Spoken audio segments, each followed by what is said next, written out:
committing yourself to life change. And once you start down this road, I promise you, you'll join the 10% and the 3%. We're going to talk financial independence in just a little while. Guess how many people can retire from the income of their own personal resources when it comes time to retire? Answer, 5%. In the most independent country in the world, 95% are dependent, 5% are independent. Take charge of your own retirement. I'm telling you, if you take charge of your own retirement through personal development and all these skills we've taught today, plus what's coming up, financial independence, I'm telling you, take charge of your own retirement, you can multiply it at least by 5, maybe by 10, maybe by 20, maybe by 100. Let the government take care of it, some company take care of it, you got to divide by 5. Take charge of your own life, take charge of your own day, take charge of your own conversation, take charge of your own family, take charge of your own possibilities. And learn these skills, develop this kind of strategy, and I'm telling you, life will open up for you. Join the 3%. Join the 10%. Join the 5%. Walk away from the 95%. In our Leadership Weekend we teach, find out what poor people read and don't read it.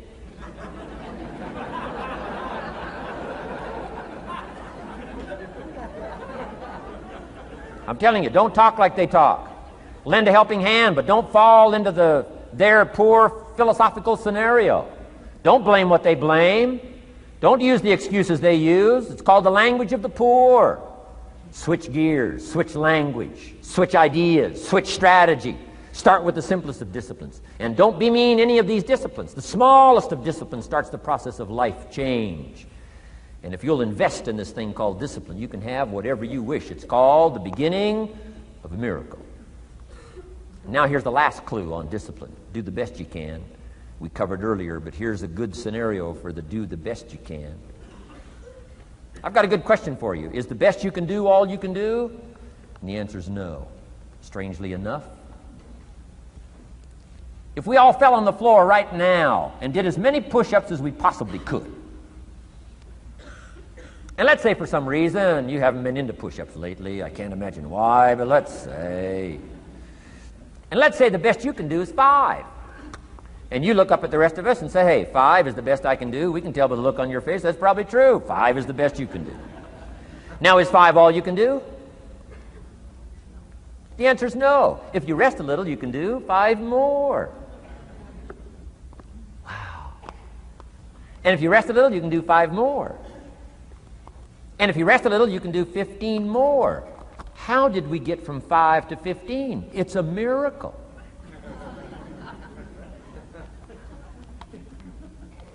And if you rest a little, you can do 15. Rest a little, you can do 15. Rest a little, you can do 20.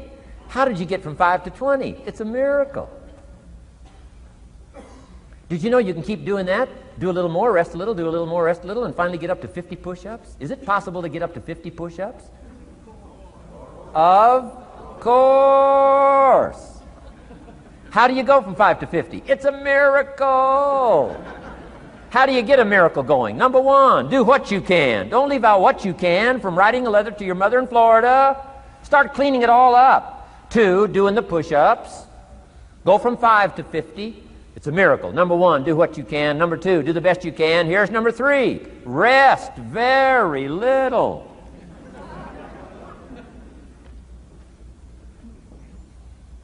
Don't rest too long. Why? The weeds take the garden. Kids have got that figured out. You can't rest too long. Here's the clue. Make rest a necessity, not an objective. The objective of life is not to rest. The objective of life is to act.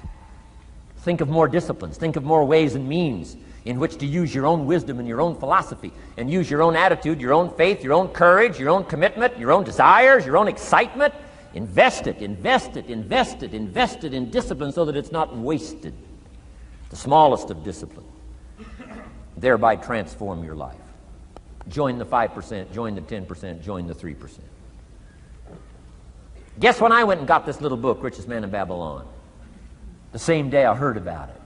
I went and got it. Somebody says, well, Mr. Rohn, does that make you different than most other people? And the answer is yes.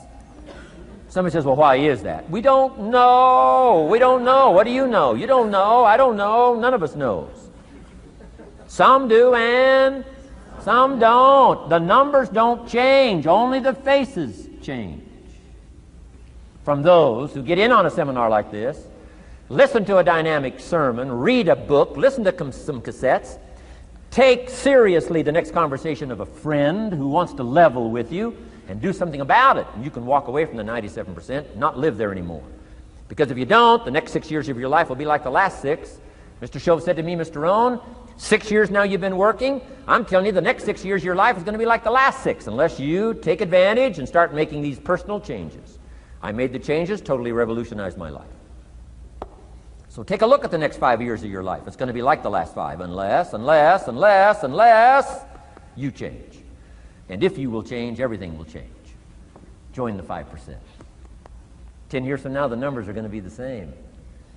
But I'm telling you, some faces in this audience can change and start showing up in the 3% crowd, and the 5% crowd, and the 10% crowd, and thereby dynamically affect your life and your future. Develop these strengths. Now here's the last ability. Develop the ability to share. Pass along to someone else. If you've picked up a good idea today, pass it along. Don't let it stay. Pass it along. A book, if you take one of these little books I've suggested home and it affects you, pass along. Say, hey, I found a book, really helped me. I found a book, got me thinking. I found a book, changed my health. I found a book, got me inspired. Pass it along, pass it along, pass it along. Here's what's exciting about sharing. If you share with 10 different people, they get to hear it once, you get to hear it 10 times. So it's probably going to do more for you than it is for them. But it's called what? Everybody wins. When somebody shares, everybody wins. Wow. Share your ideas, share your experiences, share your knowledge. You can have just as much pleasure as I do. I said, giving this seminar, this is one of my joys in life. Give a seminar like this, make the best investment I can of words and spirit and heart and soul and time, energy. I don't have to work this hard. But I gladly work this hard. Why? I want the return. Your words touch my life. See, that's heavyweight stuff. You can't buy it with money. But I'm telling you, you can get the same thing started by recommending a book. Somebody will read that book, and then they'll read another one, and they'll read another one, and they'll come to you someday and say, you got me started. That book you recommended turned my lights on, turned my mind around, got me thinking, got me pondering, and I've been on track ever since. You can get just as much praise as I do if you'll share. Share with your children. Share with your colleagues. Share with everybody that comes within your grasp. Share. Now here's what sharing does. Not only helps you, helps the person you share with. Here's what else it does. Makes you bigger than you are. If I had a glass of water up here and it was full, question, can that glass hold any more water? If it's full, if the glass is full, can it hold any more water? The answer is yes. But for it to hold more, you got to pour out what's already in. That's what I'm asking you to do. If you're full of ideas, if you're full of good things, I'm asking you to pour it out, pour it out, pour it out. Why? I'm telling you, more will be poured in, poured in, poured in. Next, when you do pour out, you become bigger. Not like a glass that stays the same. Human beings have the ability to grow in consciousness and awareness and capacity. It's unlimited capacity. I found out kids don't lack capacity. In Europe, the kids speak what? 2, 3, 4, 5, 6 languages. When I grew up, my father spoke German, never taught me. My mother spoke French, never taught me. They were trying to get away from all the old world languages back then. Had no concept how valuable languages were going to be in the future. Just didn't know. So they abandoned the German, abandoned the French. I could have learned all 3 languages instead of just English. My girls went to school in Beverly Hills. They've turned that around. In first grade now in Beverly Hills school system, they offer 3 languages besides English. French and German, Spanish. Why? Because kids can learn 2 languages just as easy as 1. Question, how many languages can a child learn? Here's how many. As many as you'll take the time to teach them. They do not lack capacity. They only lack teachers. Wow. And I'm telling you the same thing is with you. You don't lack capacity. But here's how you expand your capacity. And that is to share what you've got. Now you get bigger. Share some more, and now you get bigger. I'm here for a very self-interest reason. If I share with you, my consciousness grows. If I share with you, I get to hear this again. Somebody asked me not long ago, said, Mr. Rohn, how are you doing with all this stuff? You get on everybody's case pretty hard. How are you doing with all this stuff you teach? I said, well, best I can share with you is this. Listen to me very carefully, but don't watch me too close. This stuff's easier to lecture on than it is to do. I understand that. I'm working on it just like you. But hey, pour out what you've got so that your capacity grows. Now, why should you want your capacity to grow? Very self-interest reason. Here it is. To hold more of the next experience.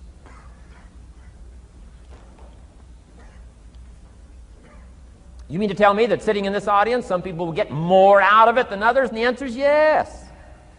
If you haven't been into expanding your own capacity lately, you might not get much from this seminar. But if you've been into expanding your capacity, and you've been sharing, and you've been doing all this stuff, I'm telling you, no telling what all this could mean to you today, this chance to grow, change, develop, absorb, take in. I'm asking you to expand and grow so you can hold more of the next experience. Some people can't be very happy.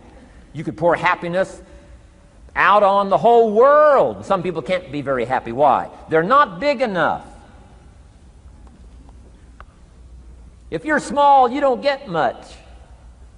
Small in comprehension, small in the ability to think and wonder, small in appreciation, no matter how much is poured out.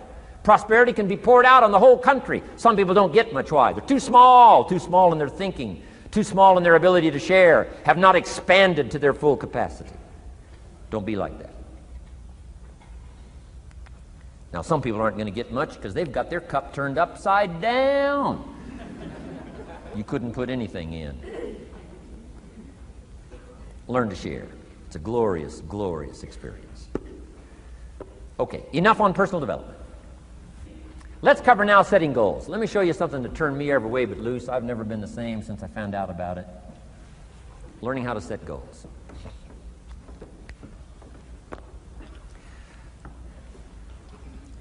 Not long after I met Mr. Schoaf, we're having breakfast one morning.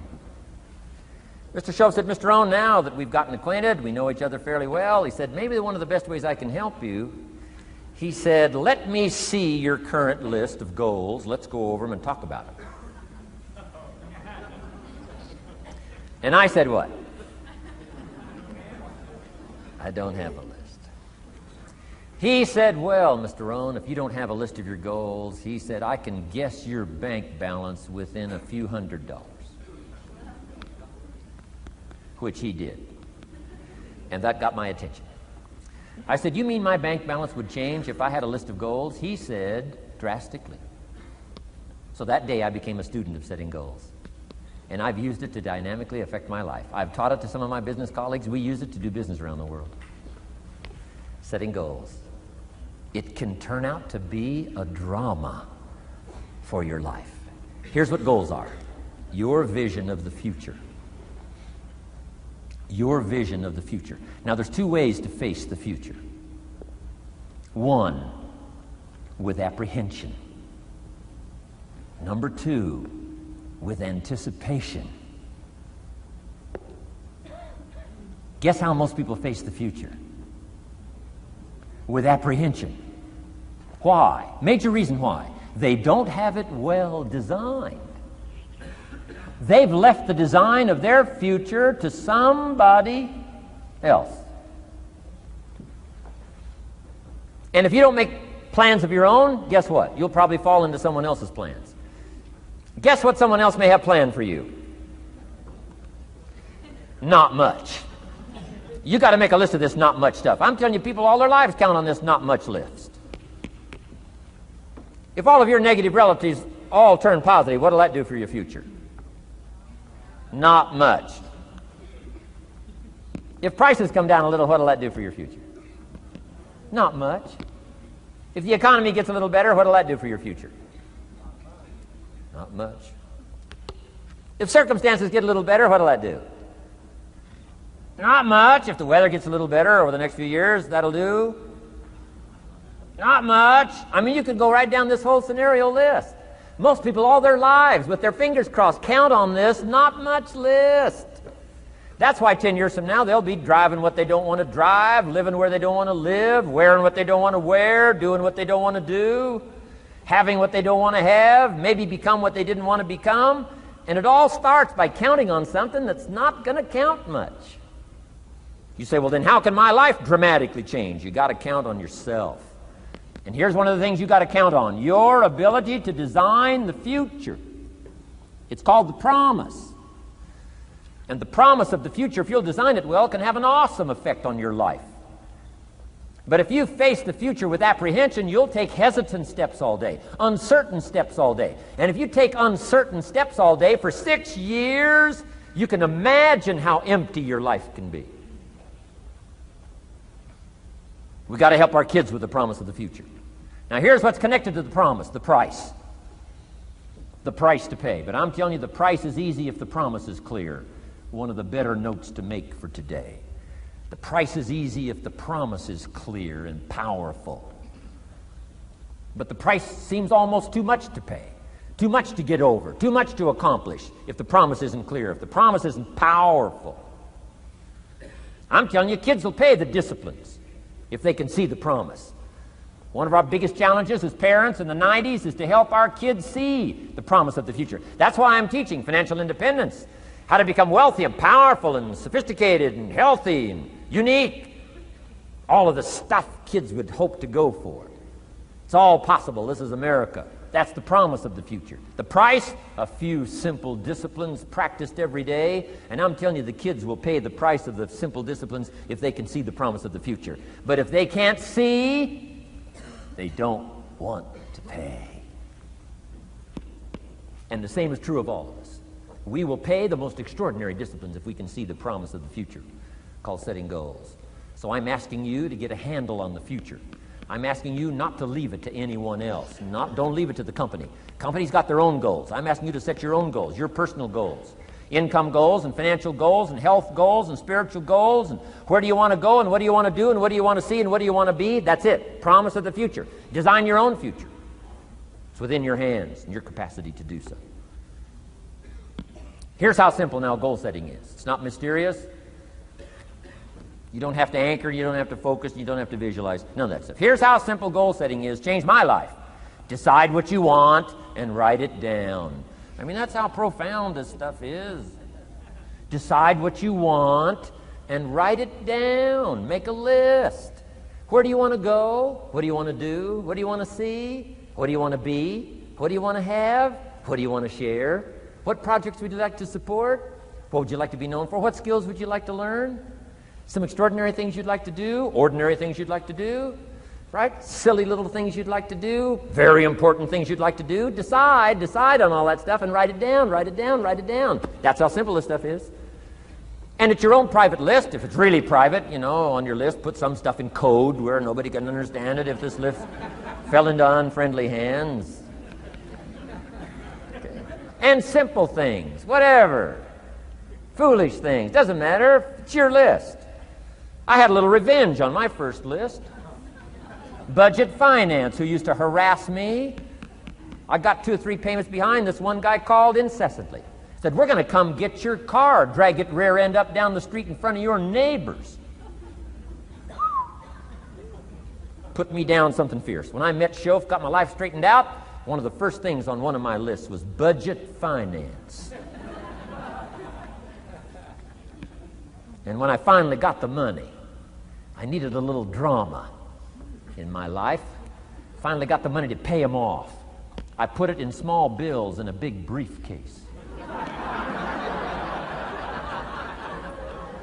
Walked into the budget finance office on Wilshire Boulevard in Los Angeles. The guy who harassed me so often, his desk was about 3 back. I opened the door, walked in, right up to his desk, stood right in front of him, never said a word. He said, well, what are you doing here? Didn't say a word. I opened up this briefcase, dumped this pile of money all over his desk. I said, count it. It's all there.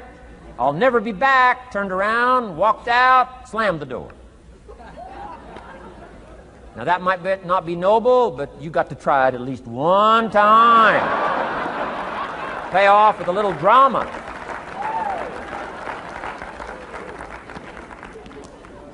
Got to check them off my list.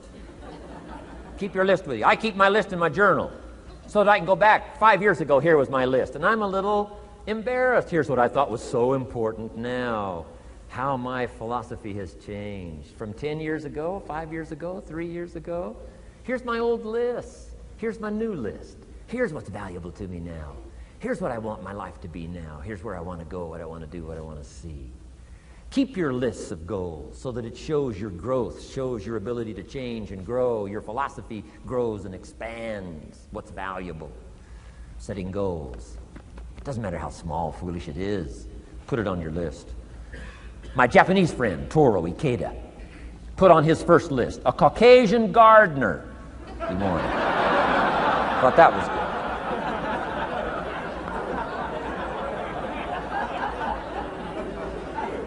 I like that.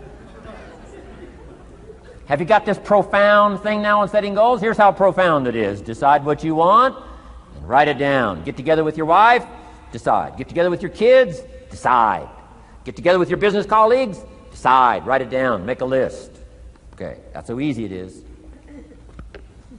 Now let me give you one more scenario on setting goals. When I started making my first list, Mr. Shope said, Mr. Rohn, looks like we're going to be together for a while. He said, I've got a suggestion for you. He said, I think one of the first goals you ought to set, you're a 25-year-old American male, sure you've made some mistakes, but now you're on the road to better things. You got a family, worth it. Reasons makes the difference. And he said, you've got every reason to do this. He said, why don't you, among all the goals you're going to set, why don't you set a goal to become a millionaire? A millionaire.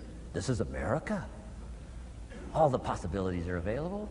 Why don't you set a goal to become a millionaire? He said, it's got a nice ring to it. Millionaire. Enough zeros to impress your accountant? Millionaire. And he said, here's why. Now I thought, the man doesn't need to teach me why. I'm thinking, wouldn't it be great to have $1 million? He said, no, that's not it. Here's why. And I had one of the greatest lessons I ever learned, and I'm about to share it with you. This will be worth the price of being here today if you can capture what I'm about to share with you. Babysitter fees, whatever else you paid. Some of you missed some sales today to be here, so this is a costly day for you. But what I'm about to share with you changed my whole life. Here's what Mr. Shope said. Set a goal to become a millionaire. And he said, here's why. For what it will make of you to achieve it. And I got one of the greatest classes in one sentence I've ever received in my life. Set a goal that'll make you stretch that far. For what it will make of you to achieve it. What a brand new reason for setting goals. What an all-encompassing challenge to have a better vision of the future. What for? To see what it will make of you to achieve it. And here's why. The greatest value in life is not what you get. The greatest value in life is what you become. Major question to ask on the job is not, what am I getting here? That's not the major question. The major question to ask is, what am I becoming here? It's not what you get that makes you valuable. It's what you become that makes you valuable. So Shope said, set a goal to become a millionaire. For what it will make of you to achieve it. Then he said, when you finally have become a millionaire, now, he said, what's important is not the money. I thought, wow, I've got some more to learn. He said, no, Mr. Rohn, I'm telling you honestly, you could just give the money away. Now, I did better than that, right? I told you. I lost it all. I'm rich by the time I'm 31. I'm a millionaire. I'm broke by the time I'm 33. So I didn't have to give it all away. I lost it all. Foolish mistakes I made. I'm a farm boy from Idaho. That early money drove me bonkers. I used to say, how many colors does it come in? I'll buy them all. I went crazy over that first money. I just went crazy. And then I made that one foolish mistake, right? Continuing guarantee. I mean, I'm so naive off the farm. I don't know what continuing means. And a few other mistakes. And by the time I'm 33, I'm broke. Now I've made and lost millions since then. But what an experience that was. And I'm telling you, the man was right. When I finally was broke at age 33, guess what I discovered? My money did not mean that much. It represented only a fraction of all my assets. Shoaff said, once you become a millionaire, Mr. Rohn, you can give all the money away. Because he says, what's important is not the money. What's important is the person you've become. Now, let me give you the key phrase on setting goals. Set the kind of goals that will make something of you to achieve them. Set the kind of goals that will make something of you to achieve them.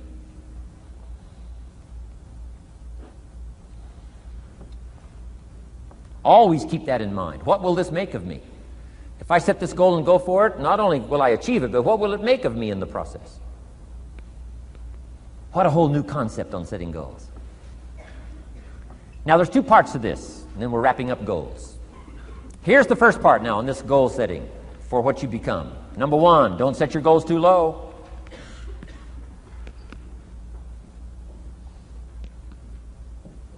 Interesting, we teach in leadership. You'll find it on the cassettes. Don't join an easy crowd. You won't grow. Go where the expectations are high. Go where the demands are high. Go where the pressure's on to perform, to grow, to change, to develop, to read, to study, to develop skills. I belong to a small group. We do business around the world. You cannot believe the expectations at that level. What we expect of each other in terms of excellence, far beyond average. Why? So that we can each grow, so that we can receive from the group, we can contribute to the group, something unprecedented. It's called living at the summit. Go where the demands are high. Go where the expectations are strong, so that it'll provoke you, push you, urgently insist that you not remain the same for the next couple of years, the next 5 years, that you'll grow and change. So don't set your goals too low. The guy says, well, I don't need much. Well, then you don't need to become much.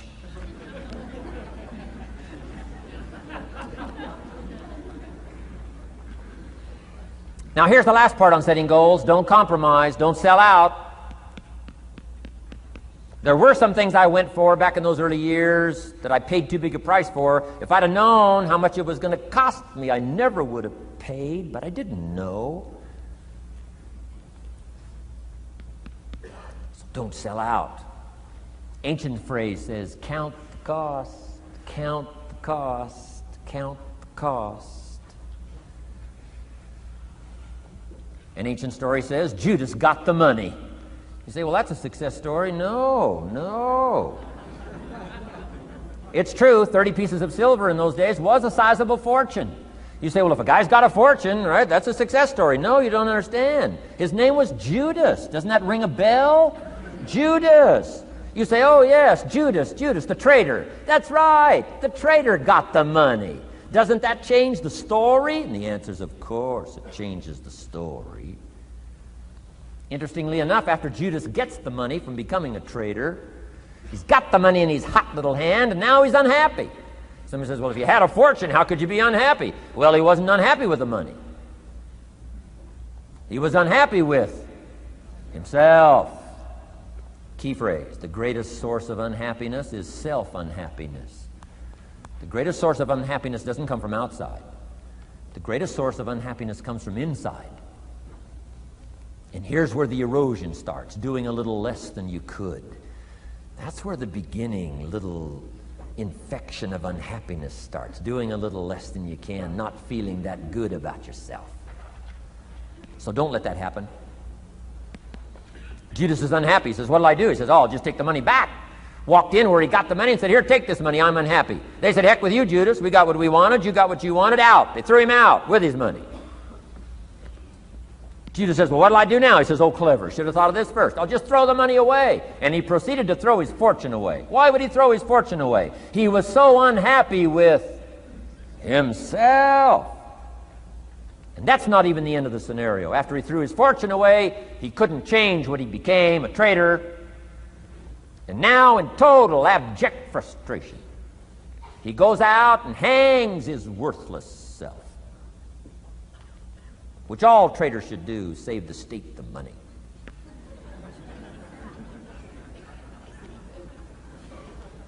Why such a tragic end? Because he was so unhappy with himself. He sold out. He sold out. He paid too big a price.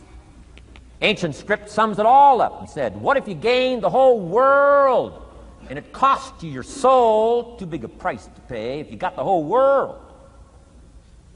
Don't sell out. Don't compromise your values. Don't compromise your virtues. Don't compromise your philosophy. Key. Here's the key word, beware. If Judas could speak back, he'd probably say beware. Two good words from ancient script. One, behold, the positive word. Behold the possibilities, behold the opportunity. Behold the drama, behold the awesomeness, behold the uniqueness. Behold the majesty, behold, behold. What a good word. But here's the other word, beware, beware, beware. Don't sell out. Mark well what you become in pursuit of what you want. But I'm inspiring you, hopefully, to set the kind of goals that'll transform your life, make you far better than you are, far stronger than you are. Okay. Isn't this good advice? This is such good stuff. I should have paid to get in, right? Fabulous.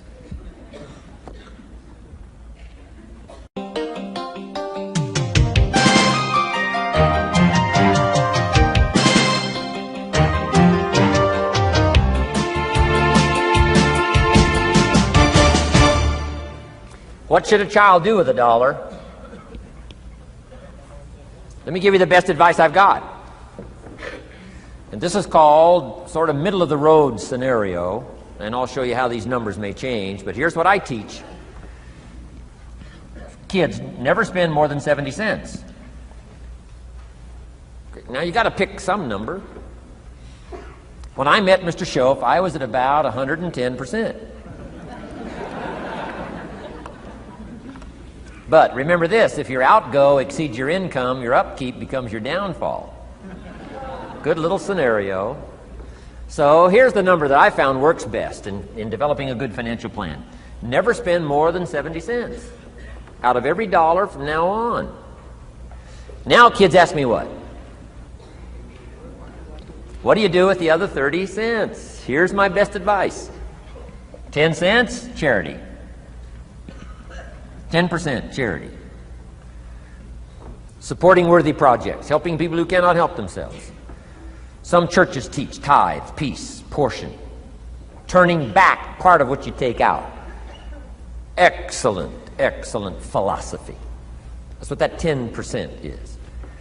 And nothing teaches children responsibility and character better than generosity. No school, no class, no teacher can teach character better than the simple act of generosity. 10 cents out of every dollar. Now you can pick your own number. I'm just giving you my best scenario. Now the time to start this is when the amounts are small. Easy to give a dime out of $1. I'm telling you, kids will give you 10 cents out of every dollar if it's part of their philosophy, if you sell them on it. And that's the time to start, when it's easy, 10 cents out of $1. A little harder to give 100,000 out of $1 million. Someone says, oh, if I had $1 million, I'd give 100,000. I'm not that sure. We better start you early when the amounts are small, so it'll all be set in when the big amounts start to come. Okay? So 10 cents for charity. The next 10 cents I call active capital. Capital meaning try to make a profit yourself. We live in a capitalistic society. Right. Everybody now wants to join capitalism. That's why the walls are coming down. Capital belongs in the hands of the people. That's where the genius is. So the genius is to try to show a profit. Buy and sell. Render service. Show a profit. Now here's what I teach kids. Profits are better than wages. Wages are okay. But wages help you make a living. Profits help you make a fortune. The key is to just understand philosophically a little simple economic scenario. And there's all kinds of ways to make a profit. I'm working on a new book. Here's what it's called. I think it's going to be called, Of Course Kids Should Pay Taxes. It's going to be an interesting book. In California, where I live, kids do pay taxes. If an 8-year-old walks into 7-Eleven, buys something that costs $1, the proprietor makes him cough up 7 more pennies. 8-year-old says, "What's these 7 pennies?" Proprietor says, "That's taxes. That's taxes." Kid says, "Well, I'm only 8. Proprietor says, "Congratulations, you're my youngest taxpayer." So in California, kids do pay taxes. Now the question is, should they? Now the title of my book is, of course, kids should pay taxes. You got it. Right? The disciple went and caught a fish, found the miracle coins, and paid his taxes and Jesus' taxes. So way back then, Jesus did pay taxes. Now the question is, should he? And the answer in my little book says, of course, Jesus and kids should pay taxes. Of course. Of course. If an 8-year-old wants to ride his bicycle on the sidewalk instead of in the mud, you have to pay taxes. Things cost money. You've got to pay taxes. Aircraft carriers keep tyranny over there instead of over here. Aircraft carriers cost money. It's expensive to run this whole show. You can't use used missiles. I mean, it's expensive to run the whole deal. Of course, everybody has to pay. Now, active capital means try your best to show a profit. Now, there's many ways to show a profit, not just money. Touch something, leave it better than you found it. That's a profit. Some profits are intangible, some profits are tangible. Long before Earth Day, for all sophisticated people, it was very proper when you left your hotel room to turn out the lights. All educated people. Why? Leave a profit. It's so easy to flip the switch and leave a profit. Some says, well, the hotel gets the profit. What do you care? All you need to become is a person who leaves a profit. Wow. I talked to a man who runs a whole string of apartments. He said, guess what? Most people, when they rent an apartment, leave it, what? Trashed, worse than they found it. What kind of a reputation would that be?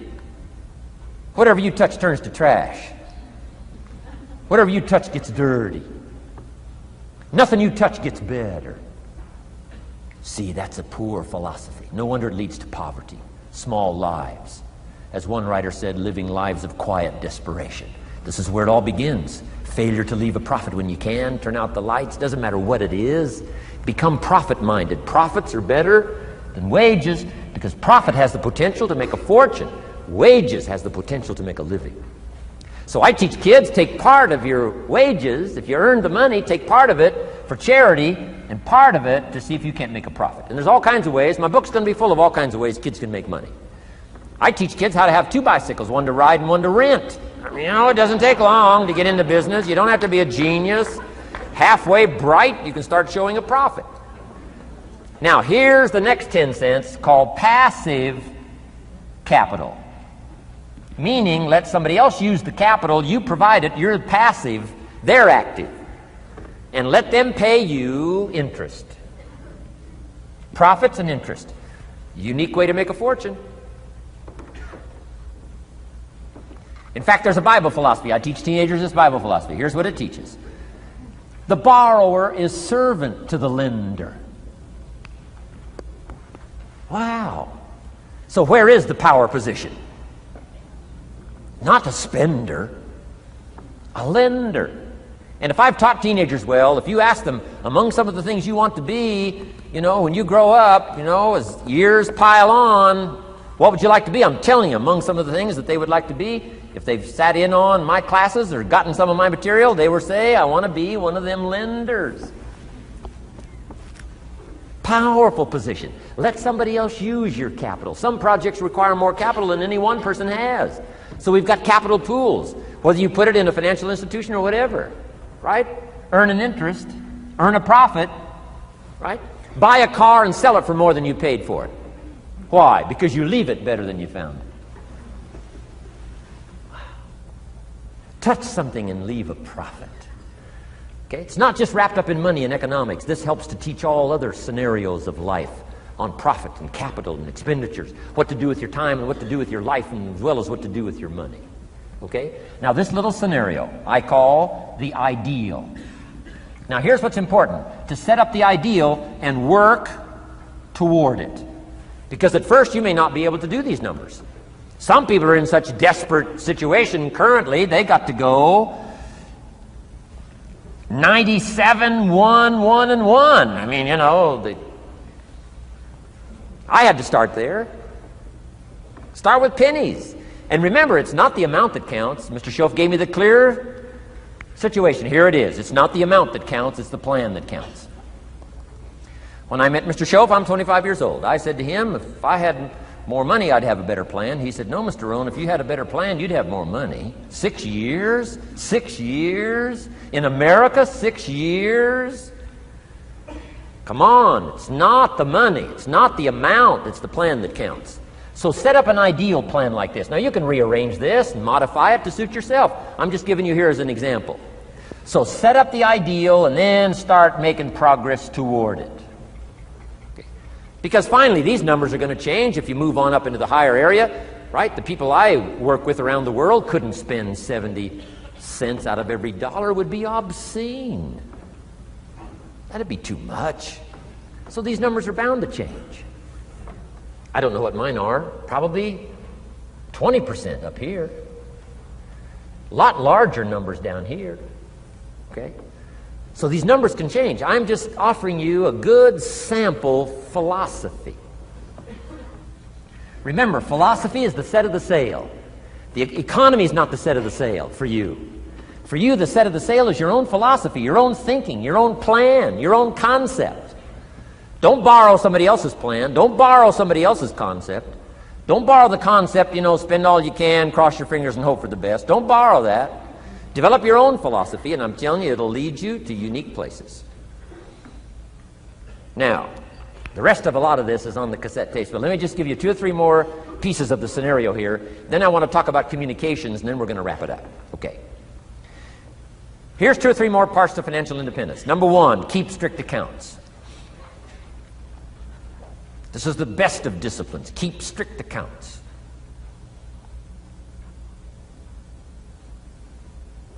Did you ever hear this expression?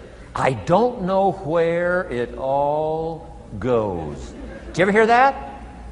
I don't know where it all goes. Oh, we'd love to have you run our company. You don't know where it all goes. Whoa. Did you ever hear this? It just gets away from me. It just gets away from me. We'd love to turn the world over you. It just gets away from you. Come on, you got to have better disciplines than that. Let that be the 90%. Let that be the scenario of the 97%, but don't let it be your scenario. Don't let it become your philosophy. Keep strict accounts. Next, a new attitude. I had to develop a new attitude as well as new concepts. Here's what I used to say. I hate to pay my taxes. Schoaf said, well, that's one way to live. I thought, well, doesn't everybody hate to pay their taxes? He said, no. No, a few of us have gotten way past that. He says, once you understand what taxes are, here's what taxes are in our governmental system in our society. Taxes is how you care and feed the goose that lays the golden eggs. Democracy and liberty and freedom. Free enterprise. Wouldn't you want to feed the goose that lays the golden eggs? Somebody says, well, the goose eats too much. That's probably true. I understand that. Of course that's true. But see, better a fat goose than no goose. And here's the truth be known. We all eat too much. Let not one appetite accuse another. Of course the government needs to go on a diet. So do most of us.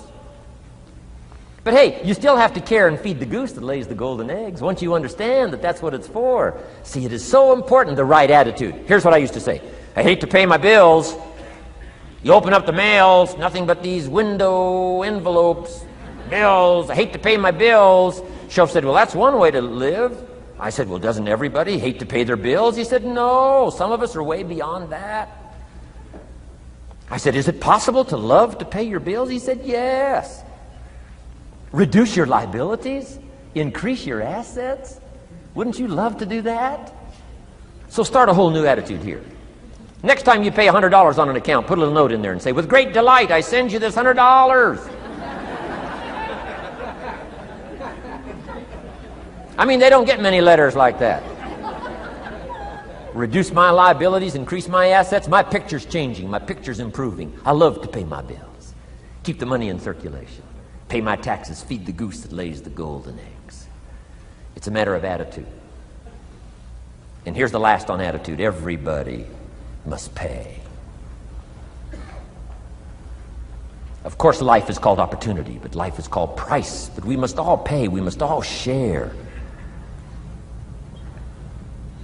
One of the classic stories of all time from ancient Bible script says, Jesus one day and his disciples were standing by the church treasury, synagogue treasury, watching people as they came by and put their offering in the treasury. That wouldn't be a bad idea. Jesus and his disciples standing by the treasury while everybody walks by. Jesus says, how much was that? How much was that? Interesting. And the story said some people came by, put in big amounts. Some people came by, put in modest amounts, average amounts. And the story says, then a little lady comes by and puts in 2 pennies in the treasury. Jesus says to his disciples, look at that. Look at that. His disciples said, 2 pennies, 2 pennies. What's 2 pennies? Jesus said, no, you don't understand. She gave more than everybody else. They said, 2 pennies is more than everybody else? He said, yes. Because I'm certain that her 2 pennies represented most of what she had. And if you give most of what you have, then you've given the most. Wow. What a lesson to learn. It's not the amount. It's what it represents of your life that counts. Now let me give you the wisdom of the scenario that did not occur. And this is the greatest of wisdom. And in my own particular peculiar brilliance, I have the ability to record for you what was not recorded in the scenario of the story. Here's what did not occur, which may teach us one of the greatest of the wise things that was taught in this scenario. Here's what did not occur in the scenario. Jesus did not reach into the treasury and get this little lady's 2 pennies and run after her and say, here, little lady, my disciples and I have decided that you're so pitiful and you're so poor that we've decided to give you back your 2 pennies. I'm telling you, that did not occur. If it would have occurred, she would have been what? Insulted. She would have rightfully said, I know my 2 pennies aren't much, but it represented most of what I had. And would you insult me by not letting me contribute what I wanted to contribute, even if it's only 2 pennies? I'm telling you that did not occur. Here's part of the wisdom of the story that was not recorded. Jesus left her pennies in the treasury, meaning everybody has to pay, even if it's only pennies. That's the key. And whether you start with pennies or whether you start with dollars or whether you start with nothing, remember, part of the scenario is to spend, of course. Part of the scenario is to invest, and part of the scenario is to show a profit, and part of the scenario is to help take care of people who can't take care of themselves. If you'll set up your own philosophy, I'm not asking you to buy my philosophy. I'm not asking you to adopt my numbers. I'm only wanting to provoke you to think, for you to come up with a splendid economic philosophy that's got you up early and got you up late, has got you thinking and pondering ways to use your resources and turn it into the dreams you want for the future. And that's my little story on financial independence. Okay. Here's the next to the last subject, communication. How to affect other people with words. I've got just a little 4-point program here for you to consider. The whole expanded version now, 3 days, right? 3 days of all this is in that package that you're taking home. So this is called an abbreviated version of all the rest, this 1 day, video day.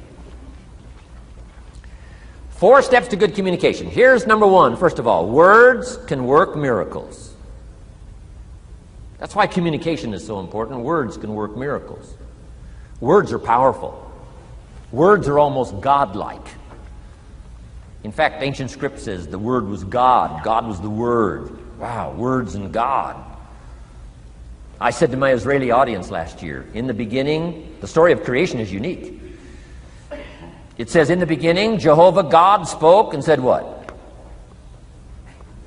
We've got some students here, I'm sure. In the beginning, Jehovah God spoke and said what?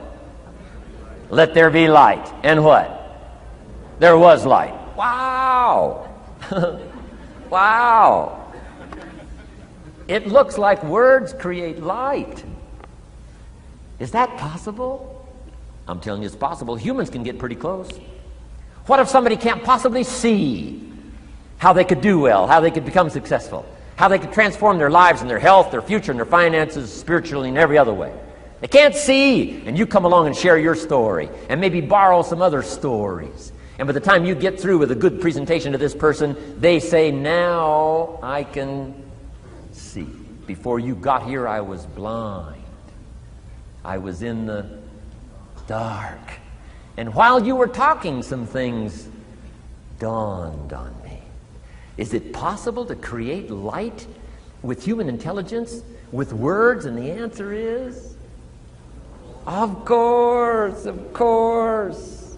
Here's part of the spectacular opportunity as a human being. One person talking to another. It's got so much power, so much potential. A mother talking to a daughter, a father talking to a son, salesperson talking to a client. Nothing more magical and powerful, awe-inspiring than words have the ability to dramatically affect people's lives and futures. So become a good communicator. Let me give you some good keys to good communication. Here's number one: have something good to say. Communication starts with preparation. Getting ready to speak this year, getting ready to speak next year. Attend the classes, read the books. Have something good to say. Here's 4 good words to help you to have something good to say. 1 is interest. Develop a new interest in people and life and what's going on, economics and politics, religion, social structure, possibilities, opportunities. Develop a new interest. Here's the next word: fascination. Goes that step beyond interest. That's why kids learn so much that first 6 years. Fascination. Adults are walking on ants. Kids are saying, don't walk on these ants. I'm studying these ants. I'm looking at these ants. Kids are so fascinated. How come an ant can carry something bigger than he is? Wow. That's how come they learn so much. They're fascinated. And here's another little clue I've learned. Turn frustration into fascination if you can. You'll learn more. I've worked on this. I'm pretty good at it. Out in Los Angeles, I'm on the freeway. My airplane leaves in 45 minutes. The traffic is moving not 1 inch. I am now fascinated. I'm telling you. Now, it doesn't work every time. That's true, but every time it does work, I'm telling you, you'll come away with more. Learn to be fascinated instead of frustrated if you possibly can. Turn that little scenario on for yourself. Next is sensitivity. You got to understand, we use the phrase where people are coming from, where they've been, what's going on. Sensitivity training is so important. People not like you, people that have got challenges and problems and difficulties, you got to do your best to be sensitive to other people, where they find themselves, the pit they might be in currently, what's going on. Be sensitive to that. Here's 2 of the greatest things said about Jesus. 1, it said he was touched. He was touched by where he found some people. He was touched by the misery he found some people in. He was touched. He was touched. And here's the other word. He was moved, it said. He was moved, touched and moved. If you really want to communicate well, you got to be touched and moved. Not just by your own drama of life, but by the drama you know is going on in other people's lives. Sensitivity. How does an adult 40 talk to a child who's 12? You got to be sensitive. Not just to your current situation. One of the best ways to identify with a child who's 12 and you're 40 is remember when you were 12. Go back, remember the scenario and let it hit you again, let it touch you again. I don't have any problems with 12-year-olds. I remember almost every day of being 12. 12's a unique year. One, you're not 13. I mean, you know. If I heard it once, I heard it 100 times. Of course you can't go, you're not a teenager. Wow, I can't wait for this year to be finished. Remember, that's part of sensitivity. Remember. Apostle. One who became an apostle, leader of the Christians, was once Saul from Tarsus, hater and killer of the Christians. After he was converted, became a leader, became Paul apostle, revered. Why was he so effective in his language, in his ability to touch people with his words and with his presence? If you read part of the scenario of his history, he gave an account of his own life and said, here's why I think I'm so effective. I remember the pit I came from. Sure, they call me apostle, but I used to kill these Christians, and I never forget that. If I want to get in touch with other people's difficulty, I got to remember my own difficulty. Let it hurt again. That's what makes a good performance. A good actor, a good actress. The emotion close to the surface from the remembrance of things past. And then well-chosen words delivered with emotion. Powerful. The last word is knowledge. You just got to go through exercises like this. Take the notes. Work hard. Roll up your sleeves. Go to work. Gather the knowledge in journals. Gather the knowledge in notebooks. Gather the knowledge in a library and cassettes and videos and every other means. Gather knowledge. Don't be lazy in learning. A major part of communication is preparation. Now here's the next part of good communication. Say it well. One is having something good to say. Number two is saying it well. Let me give you a quick list on saying it well. Number one, sincerity. Best place to start if you want to communicate well is let your sincerity show. Next is repetition, the mother of skill. I've been at this 33 years. Somebody says, well, you give a pretty good seminar. I should. 33 years? 33 years. Repetition. Next, brevity. Sometimes you don't need many words if you're totally sincere, I'm telling you. Jesus' presentation in gathering up his team called disciples was fairly short. He just walked around the countryside, took a look at somebody and said, you follow me. That's brief. I mean, you know, that's short. Now, why could he get by with such few words? And this takes care of a lot that I've tried to share with you today called personal development. Here's why I think Jesus could get by with such few words. For all that he was, that he didn't have to say. Take that scenario home. For all that I am, that I don't have to say. Just a few words could be dynamic in affecting someone else's life. A child, a business colleague, a sales client. Next, vocabulary. Got to work on your vocabulary. Some of my friends took a survey among prisoners working on some rehabilitation program. They weren't particularly looking for this, but here's what they found. There's definitely a relationship between vocabulary and behavior. And here's what they found out. The more limited the vocabulary, the more tendency to poor behavior. And when you think about it for a while, it makes sense. Words are a way of seeing. And if you don't have a good vocabulary, you can't see very well. Can you imagine the mistakes in judgment when you can't see very well? Next, words are a way of expressing what's going on in your head, what's going on in your heart. What if you can't see well and you can't express well? You can imagine the tragic scenario of 5 years of that, 10 years of that, 20 years of that showing no improvement. Behavior now becomes a major problem. And that person's world gets smaller and smaller and smaller. Why? They can't see and they can't express. And finally, they don't need much bigger place than a 10 by 12 cell. Their world is so small anyway, don't need much bigger place.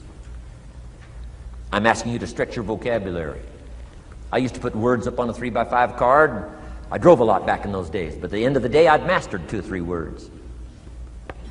My oldest daughter, Linda, with my grandkids, starts the day with what's called the word for the day. She writes it on a chalkboard, the word for the day. And the kids memorize that word and the meaning of the word. And every once in a while during the day, she'll say, "What's the word for the day?" The last day I was there, the word was superficial. Natalie's 4, Nathaniel's 5. And several times during that day, Linda, my daughter, would say, "What's the word for the day?" Natalie would say, "Superficial." And she would say, "Nathaniel, what does that mean?" "On the surface." Several times during the day. "What's the word for the day?" Superficial. "What does it mean?" "On the surface." If you were to ask my grandkids, the last time Grandpa was here, what was the word for the day? I'll bet you they'd probably know. Superficial. On the surface. Word for the day. Why not learn a word a day? Why not add to your vocabulary so you can see more, see better, and express better? Put out in words what's in your heart, what's in your soul, what's in your mind. It's important. So say it well. Here's number 3. Number 1 was have something good to say. Number 2, say it well. Here's number 3. Read your audience. These are just simple concepts now. You've got to add some of the details, but that's what I'm mainly good for, is concepts. Read your audience. If you're talking to a child, you've got to study the face of the child. You've got to study a little body language. You've got to study what's going on. So you'll know whether to shift gears, come on a little stronger, ease off a little, might be too strong, search for another illustration, soft, strong. A lot of that is dictated by reading your audience. When I first started lecturing, I had some challenges here. I was so absorbed in my notes, lecturing like this. I'm telling you, in those early days, the audience could have left and I'd have kept right on going. I didn't know what was going on down here. I didn't know what was going on over here. I didn't have any idea what was happening over here, whether I should come on a little stronger, ease back. I didn't know. I couldn't read my audience. So, read your audience. A prospect, read. Now let me give you some ways to read. Number 1, by what you see. Body language tells us some things. How to shift gears, whether to go on, whether to stop. If you're talking to somebody and they're leaning toward the door, that means you gotta hurry, right? They're not gonna be here long.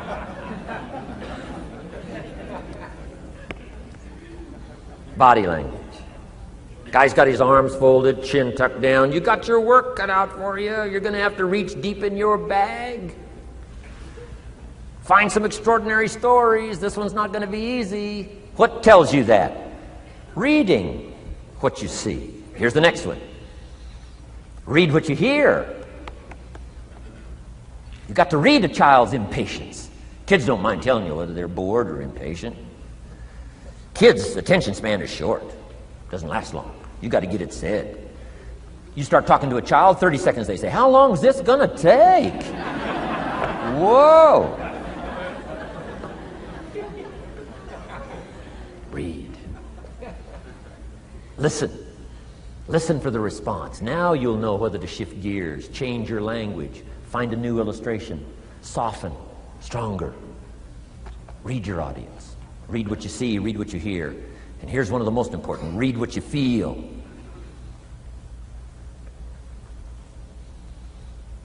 Now, women are probably better at this than men when it comes to picking up emotional signals. Men, they can see, and men, they can hear, but it takes a little training for a man to pick up those emotional signals that are so important so you don't say the wrong stuff. Because it's so easy to make a mistake in language. What if you meant to say to someone you care about? What if you meant to say, "What's troubling you?" And instead you said, "What's wrong with you?"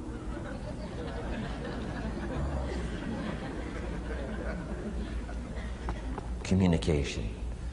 So read the emotional signals. If we could learn from the women on this emotion. Women have this uncanny antenna picking up this stuff. Woman says, doesn't feel right. I mean, what does that mean? It doesn't feel right. It doesn't feel right. Whoa. Women have got it, though. Seems to be built in. Especially danger. Women pick it up quicker than men. It's built in, I think. Way back, right? Man was the provider. Mama was the protector at home. So she picked up this scenario of danger, I think, these signals. But they are good. In the middle of the night, Mama wakes up. The baby cries. Mama wakes up. Papa sleeps.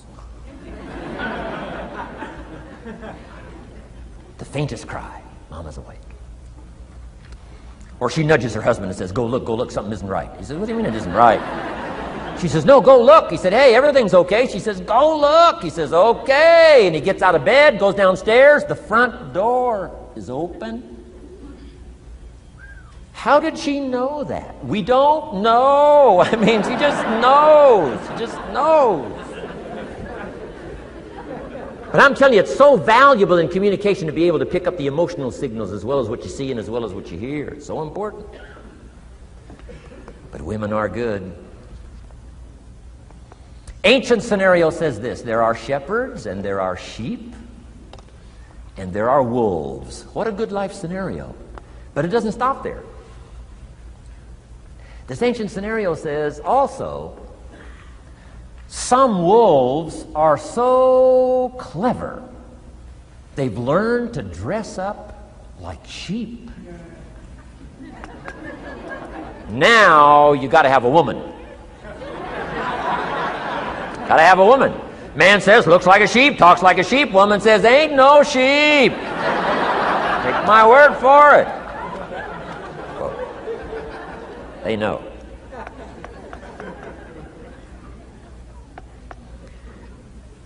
Read. Pick up the signals. Don't ignore the signals. Develop this personal development scenario, communication, financial independence, and all the rest. Now here's the last part. Intensity.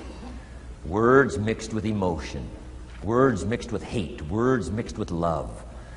Words mixed with faith. Words mixed with courage. That's what's powerful. Words have a certain effect, but words loaded with emotion have an incredible effect. If I had a little straight pin, a guy buys a shirt, it's got all these little pins in it.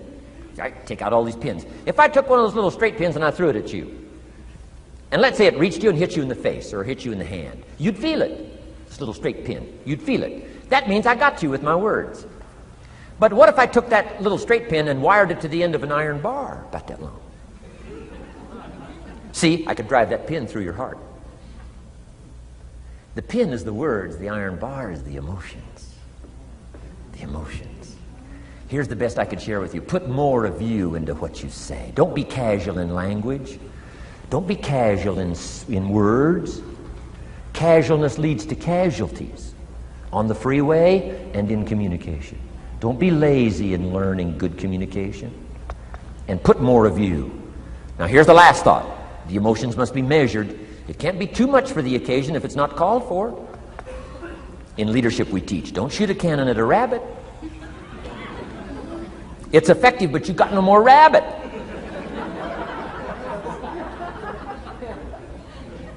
So here's some of the most powerful scenario in communication. Here it is.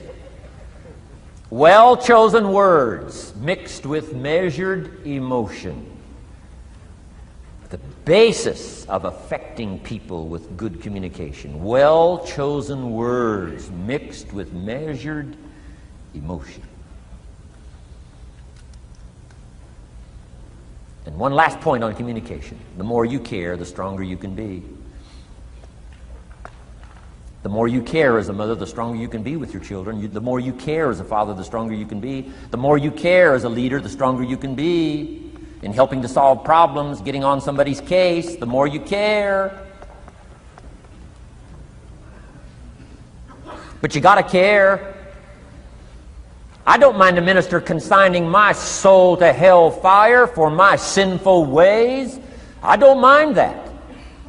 If he believes it, I don't mind him consigning my soul to hellfire for my sinful ways, as long as he does it with tears and not with joy. If you're going to preach a message on hellfire and consign people to hell's fire, you got to cry and sob your way through a sermon on hellfire. We would all dismiss as a performance a dry-eyed sermon on hellfire. You can't legitimately preach hellfire unless your heart breaks. Otherwise, it's a performance. Otherwise, we could all dismiss it. Why? The heart's not there. There are some conversations that don't make sense unless they're accompanied by tears. It doesn't mean anything unless it's accompanied by a broken heart. Learn measured emotions. Remember, draw from well-chosen words, expanded vocabulary. Be interested and fascinated. Pull all this together. I'm telling you, your ability to touch other people will grow day by day, week by week, month by month, year by year. Here's my last subject. It comes in two parts. First is the negative part. And I got just a couple of tips for you on negative. There wouldn't be positive without negative. It's part of the life scenario. Ancient script says it best. There's a time to laugh. And once you've learned to laugh, just keep on laughing. No. Just get another positive book. No. There's a time to laugh, what? And a time to cry. And you've got to become so sophisticated and so well educated that you don't laugh when it's time to cry. And you've also got to learn to cry well. How are you going to identify with some people if you don't cry with them? It's very important. The negative side is very important. Negative thinking. I teach kids, and you'll find it on those cassettes, the ant philosophy. Let me just give you the quick scenario on the ant philosophy. Number one, ants never quit. What a good philosophy. If they're going somewhere, you stop them, guess what? They'll look for another way. How long will they look? Till they find it, or till they die. What a great philosophy. But here's number two. I can't give them all to you, but here's number two. Ants think winter all summer. You've at least got to be that bright. You can't think summer all summer. You got to do some winter thinking in the summer. You say, well, the sky is blue, the clouds are fleecy. You can't be faked out by that. Ancient story says, don't build your house on the sand in the summer. Why would we be cautioned not to build our house on the sand in the summer? Because it's easy to get faked out. So what should you do during the summer? Think winter. Think storm. That'll drive you to find a rock in the summer when the sky is blue.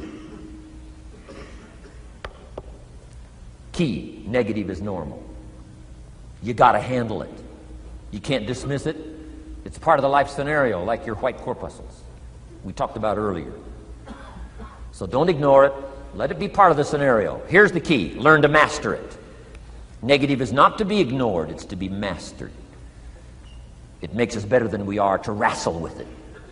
It makes us better than we are to be alerted to tyranny that moves into Kuwait, or ignorance that moves into your life, or procrastination that moves in and robs you of your fortune, or poor health that's going to be the legacy of those who neglect their health disciplines. You've got to do battle with the enemies on the outside and on the inside. So learn how to handle the negative. And now here's the last, called the positive. Let me give you the day that turns your life around, as quickly as I can. I got 4 parts to the day that turns your life around, and then we're finished for the day. Number 1, disgust. Disgust. Disgust is a negative emotion, but it can have a very positive, powerful effect. Disgust says, I've had it. What an important day that could be. I've had it. Wow. I met a beautiful, powerful, accomplished executive lady in New York. The company invited me to come in. This lady was a vice president, extraordinary lady. I got to know her, and I found out her story. I said, how did you get here? Big income. And she never went to college, never went to university. I said, how did you get here? Executive, powerful, income. She said, well, let me tell you part of the scenario. She said, when I was a young mother a few years ago, she said, one day I asked my husband for $10. And he said, what for?